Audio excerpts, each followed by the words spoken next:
Good morning. It's a beautiful weekend, right? How many people did yard work at some point this weekend? Anyone do barbecue? Thank you for not bringing me any. All right. I did barbecue. Hey, this is a great weekend. I want to join my gratitude with Jason's for everyone who is related to someone who served in the military, especially for those who have given their life in that service. Thank you so much. It's a humbling thing to say in front of a group of people, isn't it?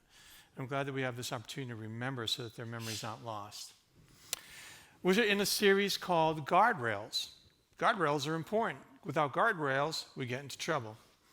Guardrails in our lives are important because they're the boundaries we put in our lives in order to keep ourselves safe on our journey with God and our relationship with others. Without boundaries, we can get into trouble. We're in a section of Matthew's gospel, someone who was called out by Jesus, trained by Jesus, commissioned by Jesus, wrote an account of the life of Jesus.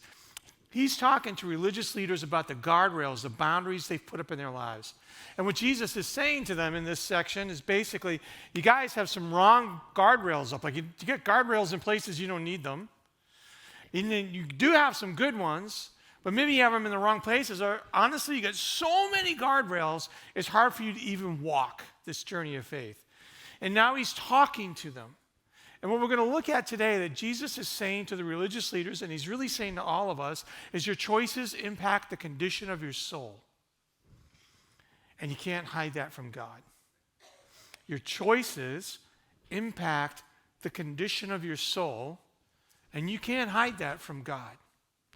Now, the section that we're looking at is a real hard section to go through, especially if you're a religious leader.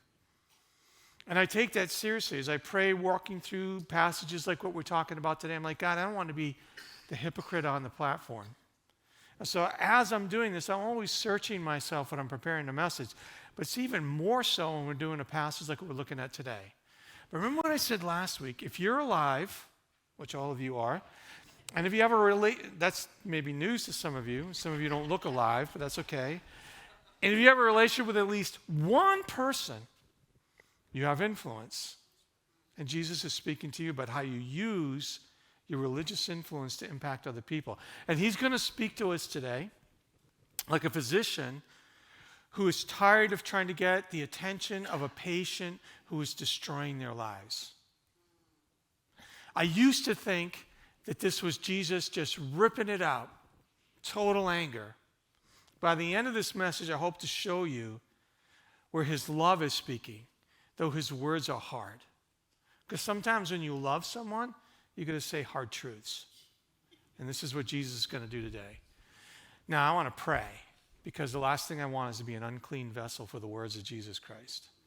So God, I come to you, I come to you, Lord, with sincerity, asking you to do more than me in this service, to speak beyond me into the lives of people.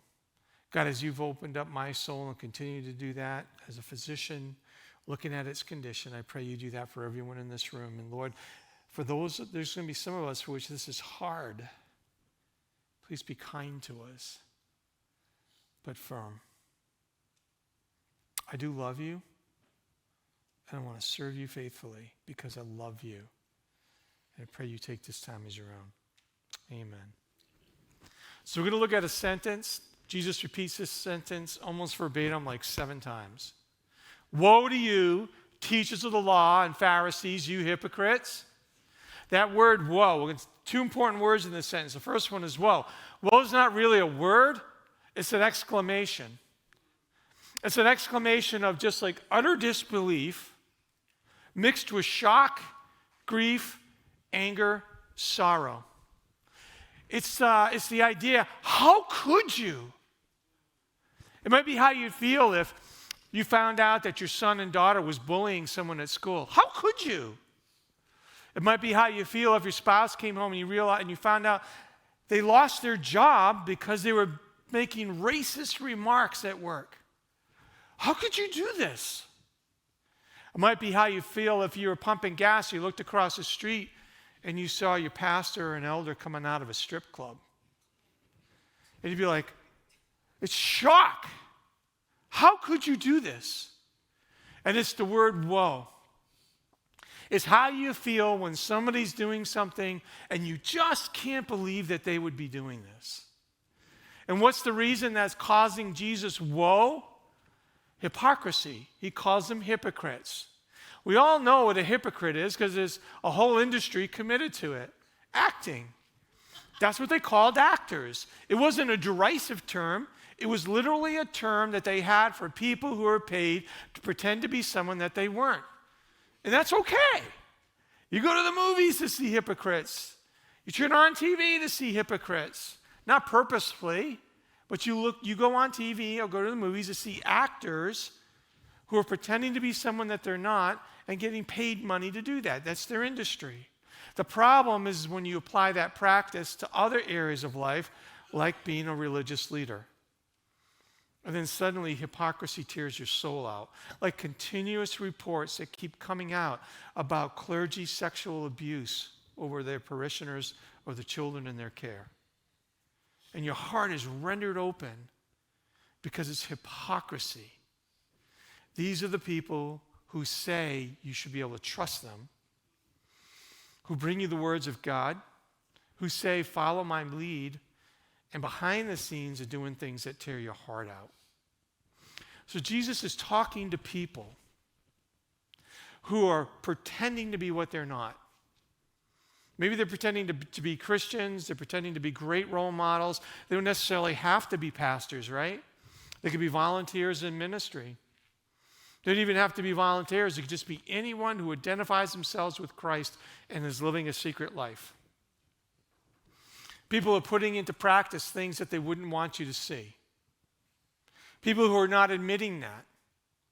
And even, as we're going to see with Jesus, there are some people who think they're doing the right thing, but Jesus is like, I don't think you are. And you don't realize you're a hypocrite. And so there's a bit of eye-opening for them in the midst of all this. Because Jesus is saying, how could you? You're the religious leaders and Bible teachers, and you're so fake. That's what he's saying. Now, he's going to give symptoms to the disease because Jesus is looking at hypocrisy like a disease, and he's warning them that this disease is killing you, and I'm trying to show you with these symptoms. And I'm going to try to take those symptoms and bring them into our world, and I want to give you a question to reflect on for each one of these. Because this is what I have to do. I have to think of these things in course of my own life and say, what are the questions for me in my world that keep me from ignoring these symptoms? But Jesus starts by saying, woe to you, teachers of the law and Pharisees, you hypocrites. You shut the door of the kingdom of heaven in people's faces. You yourselves don't enter, and nor will you let those enter who are trying to. He's talking directly to them because here he is. Jesus is raising the dead, healing the sick, and feeding the hungry. And yes, he's saying some very challenging things to them, but he's rooting them in Scripture. And they're ignoring all of that because they don't like some of the things that he's doing. So Jesus is saying to them, guys, I am bringing the kingdom of heaven, and you're fighting against me. So you're not entering into it, and you're trying to convince other people not to follow me too. You're fighting against me, when I've come to bring you the kingdom of heaven. So you're not getting in there, and the way you're fighting about me is discouraging people from getting in there as well. So it makes me think of the question, who is closer to Christ because of your influence? Who is closer to Christ because of your influence? Because sometimes the things that we're doing in secret, if they became public, would destroy people and undermine their faith. Every time a major Christian leader in America falls, you know what goes through my head? Another reason for people to criticize the church and reject it. And in rejecting it, reject Jesus. So who's closer to Christ because of your influence? Are your kids closer to Christ because of your influence? Are your coworkers, anyone in your neighborhood or life? That doesn't mean like everyone that you touch is going to be like a dynamic disciple of Jesus. But neither should we be a reason for them to reject Christ. So how are we doing? Who can you identify in your life? Anyone who's closer to Christ because of your influence. Maybe it's because of the way you volunteer, which would be wonderful.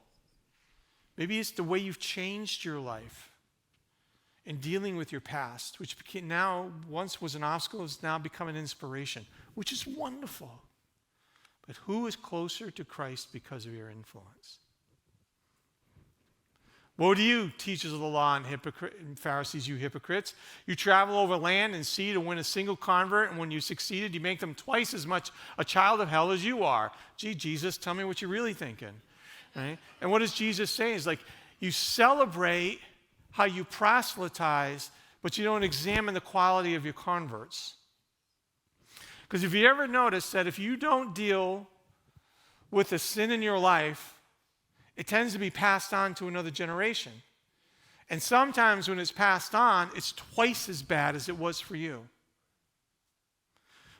Or at the very least, we've now given an obstacle for our children to have to overcome in their own lives.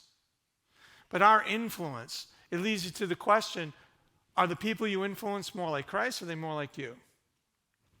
What is your goal? Is your goal to help the people become more Republican, more Democrat, or to live by the Beatitudes of the kingdom of heaven? The people that you influence, are they more gentle, more kind, and more loving because of your influence? Or are they harsh, critical, and judgmental? Do your friends cheer you on for the way you rip people apart on social media?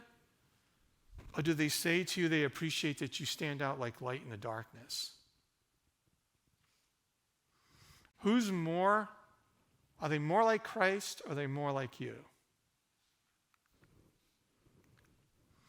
Well, to you, blind guides, you say if anyone swears by the temple, it means nothing. But if anyone who swears by the gold of the temple is bound by that oath. You blind fools, which is greater, the gold of the temple that makes the gold, or the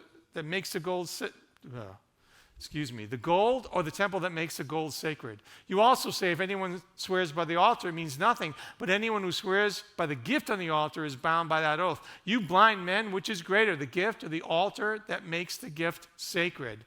Therefore, anyone who swears by the altar swears by it and everything on it. Anyone who swears by the temple swears on it and the one who dwells in it. And anyone who swears by heaven swears by God's throne and by the one who sits on it. Let me explain what he's saying. Jesus is saying that they were looking for ways to prove their honesty, to show that you could trust their business commitments. And so what did they say? They created this system of saying, like, I bind my oath to the gold that's on the altar that's in the temple. You know what it's like? It's like us saying, swear to God. Okay? And they're saying, you can trust what I'm saying. You can trust the commitment that I'm making because I'm binding myself by the gold that's on the altar. And Jesus says, do you understand how silly that is? It's just gold. It shouldn't be the gold by which you'd swear yourself because the gold is on an altar. And the altar is where you put your sacrifices to God. So why not say the altar? Oh, wait a minute. The altar is in a temple. So why would you bother to use an altar when you could swear your honesty by the temple? Wait a minute. Why would you swear your honesty by the temple? Why not swear your honesty by the God you think dwells in the temple? Isn't he more important than the gold and the altar in the temple? Wait a minute. Why do that when you could swear yourself by heaven? Isn't that where God truly dwells? So why do the gold or the altar or the temple? Why not do heaven? Wait a minute. Why don't you just be known as an honest person? Instead of going through all those silly hoops, why don't you realize that the God of heaven and earth calls you to be honest? Why do you need to swear yourself to something? What is that saying to you about your character that people would disbelieve you unless you did say something like, swear to God, swear on my mother's grave? We're all angry at times because they pull Bibles out of the courtroom. What made you think that they were being more honest because they put their hand on a Bible? When their character's corrupt, their character's corrupt whether they put their hand on the Bible or not. The Bible doesn't suddenly, miraculously change their character into telling the truth. When you're a liar, and the world knows it. So why don't you just try telling the truth and win back your self-esteem and your reputation in the process? What do you, this is so hard, right? You think it's hard for you? Come, let's switch places, right? You preach it, right? Woe to you, teachers of the law and Pharisees, you hypocrites. You give 1/10 of your spices, mint, dill, and cumin, but you've neglected the more important matters of the law, justice, mercy, faithfulness. You should have practiced the latter without neglecting the former. You blind guides. You strain out the gnat, but you swallow a camel. So Jesus is talking about, he's talking about this religious practice called tithing, where you give 10% of your wealth to the church so the church can do the work of God. And Jesus is saying that's a good thing. But now he's talking, he pulls out something that's really hard to measure, spices. He's like, so you take all your spices and you carefully work it into a pile and you weigh it out so that it represents 10%. I've been in the marketplaces. I remember we stopped in Qatar on our way to, thank you, Madagascar. I'm trying to keep a lot in my head right here, right? And I remember walking through the marketplace with spices. First time I ever saw a spice in the air and smelled it, right? I saw these huge piles of spices, and I couldn't imagine pulling out 10%. But he's saying you put scrupulous attention to your spiritual practices, which indicates you're trusting that to make you right with God. You're trusting that if you show him and like, wow, you did 10% of your spices, you must be a really godly person. And Jesus is like, how'd you make that money? Were you really merciful in your business practices? Or did you give onerous interest rates to people? Or you say, like, look at me, I'm bringing in 10% of my spices. Awesome. How faithful are you to God? Look at me, I brought in 10%. You know how hard it was to do this 10%? That's wonderful. Are you concerned at all about justice in your society? Do you give scrupulous attention to reflecting God's character? That's what Jesus is saying. All these spiritual practices you do are wonderful if your real attention is to God's character and emulating that. Because all these spiritual practices are supposed to come from a character that's been enlivened by the God to reflect God's character to the world. Because I've come to a place in my life where I really believe that the demonstration of a true heart of God is the reflection of the character of God in that person. Even if they wrestle with spiritual practices. But if you can look at that person, you can say, man, that person, think of what the way Apostle Paul describes it. If you look at that person, you say, man, that person's got love and joy and peace. They're patient, they're kind, they're good. They're selfless. They're self-controlled. They're faithful. They're generous. They're merciful. They're humble. That's the character of God. And all these practices are an expression of that character or the desire to be more like that character. What do you teachers of the law and Pharisees, you hypocrites? You clean the outside of the cup and the dish, but the inside they're full of greed and self-indulgence. Blind Pharisee. First clean the inside of the cup and dish, and then the outside will be clean. This is ridiculous. Jesus is making a joke at their expense. Because, of course they're going to clean out the inside of their pots and their pans and all the stuff they use to cook, right? Because it would be filthy otherwise. What Jesus is trying to say is but they had to clean the outside as well. And they considered it an expression of a clean soul to have clean utensils. I don't know if you've ever been around somebody who practices this, and if the wrong person uses the wrong utensil, you know what they do? They bury it in the backyard, right? Because it's meant to be clean. Jesus you put this incredible attention to make sure your utensils are clean. Here's a metaphor. Are you as clean on the inside as your utensils are? Or do you only clean the outside? Do you only look good on the outside, but inside you know you're not clean? You know what you're doing. He takes it a step further because he says, woe to you, teachers of the law and Pharisees, you hypocrites. You're like whitewashed tombs, which look beautiful on the outside, but on the inside are full of the bones of the dead and everything unclean. In the same way, on the outside you appear to people as righteous, but on the inside you're full of hypocrisy and wickedness. Jesus is you look really good on the inside, but you're on the outside, but you're dying on the inside. It's like in 2020 when I was really working hard. It was a pandemic. Plenty of time to run. I was training for my first half marathon. I had cancer. It didn't do, what good did it do if I just ignored the cancer and just continued to run to look healthy? To be able to wear my shirt so people can say, wow, you did a half marathon? That's so awesome. But on the inside, my body's decaying to cancer. You look at me and say, Mike, that's foolish. And Jesus is saying, do you understand? To hide your sin is foolish. Because it's destroying your soul. Doesn't matter if you go to church. Doesn't matter if you read your Bible. Doesn't matter if you tithe.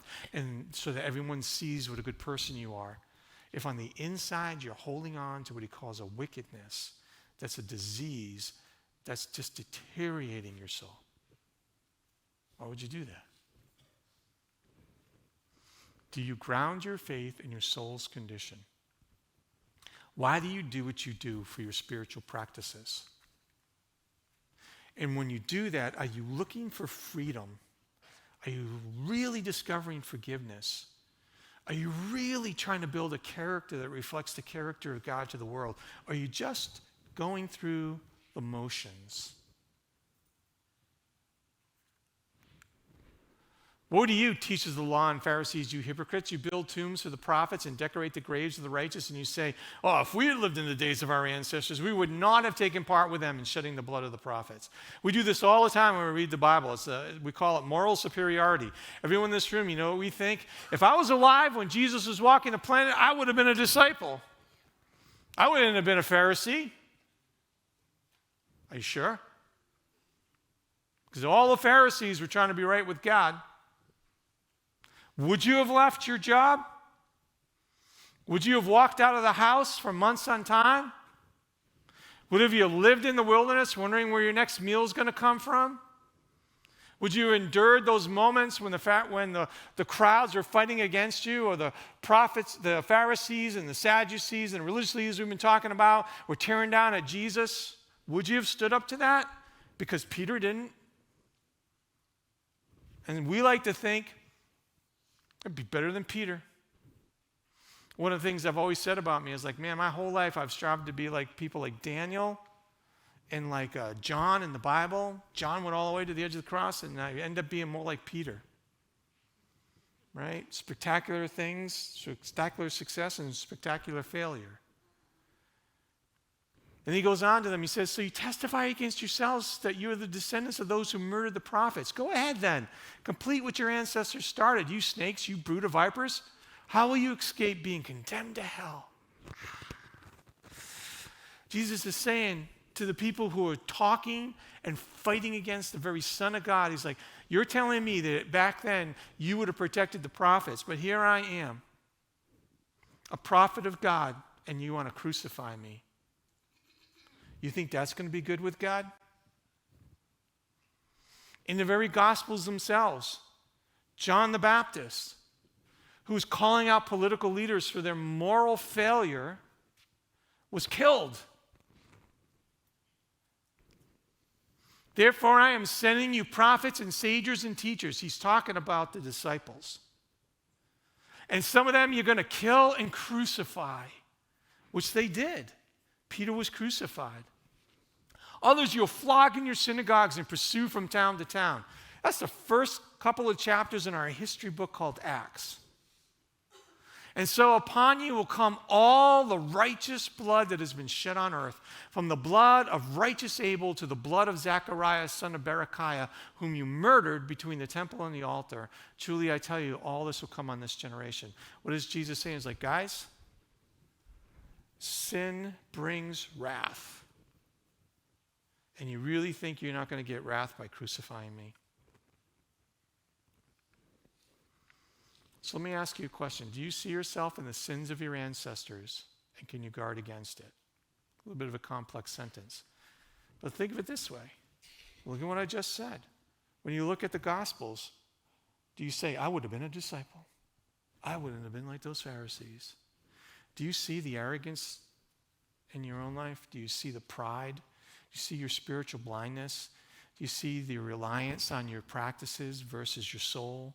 Can you find in yourself the identification with the Pharisees, the religious leaders, that provides the temptation to be like them? Because it's the nature of sin within humanity that exposes us all to the same sins. You know what I think? I like to think our very first pastor, Samuel Barrett, owned slaves. I would like to say, I would never have owned slaves. You know what else I'd like to say? I'd like to say, hey, you know what? Back in the 60s, the civil rights movement, I would have stood on a platform for the rights of others. But can I look back at myself? Can I look through the filter of my soul into those actions and say the same sin that drove those choices lives in me? And I don't know where I'm racist. It's just embedded in me. Instead of judging them for their actions, maybe I need to use that as a motivation for my godliness. And maybe be a little bit more humble and a little bit more sincere in my pursuits. Because the same sin that anyone does, you are capable of as well. Happens all the time. I'll see somebody, like I said, a religious leader falls, and I'll meet someone like, I would never do that. And I think to myself, you just opened the door into your life. Your choices impact the condition of your soul, and you cannot hide that from God. That's what Jesus is saying. Because some of us try. We're caught in patterns of behavior. We're caught, right? And we're caught to addictions, or, we're caught to things that are destroying us, and we feel guilt about those. We feel shame about those. But we can't let go of that beast that is controlling us. So we try to continuously be better, and we're not finding freedom from it. Or we're doing things we know are wrong. But we're hoping that the religious practices that we do, these spiritual practices, somehow make us better. Or some of us, Jesus is saying, you don't understand. You got the disease and you don't recognize the symptoms. And so Jesus says these things. There's hope. Jesus, this is how he closes. This is beautiful. Jerusalem, Jerusalem, you who kill the prophets and stone those sent to you. How often I have longed to gather your children together, as a hen gathers her chicks under her wings, and you weren't willing. Do you hear the love in that? Jesus is looking out at people, the people who are going to crucify him. And he says, do you understand how loved you are? Do you understand? Because when we read that, sometimes all we see is Jesus' anger. Like he wants to go into the chicken coop and stomp on all the eggs. And what Jesus is saying is like, I just want to love you. I just want to pull you in underneath my wings and protect you. I want to give you freedom. I want to forgive your sins. I want to release you from the hold, the stronghold on these things. I want to lift the shame and the guilt from you. Because I love you. I see the condition of your soul. It's not that I hate you. It's that I love you. And then he gives a warning. But look, your house is left to you desolate. And so I tell you, you will not see me again until you say, blessed is he who comes in the name of the Lord. Two things. Jesus is like, your soul abhors the vacuum. And when you reject God, or when you act like a hypocrite, you create a vacuum in your soul because you're pushing yourself away from God. And when you do that, the love, the joy, the peace, the patience, the kindness, the goodness, the gentleness, the faithfulness, the self-control, the generosity, the humility, the mercy gets replaced. Anger, shame, bitterness, harshness, right? Lying, immoralities that just begin to fill your soul because you created a vacuum by pretending these things weren't real. And then Jesus says, you're not going to see me again. Do you see, blessed is he who comes in the name of the Lord? And that's not a good thing for these Pharisees. This is regret. Jesus is saying, when I appear again, you're going to look at me and you're going to go, oh my God. Blessed is he who comes in the name of the Lord, and we crucified him. There is regret. It's called hell.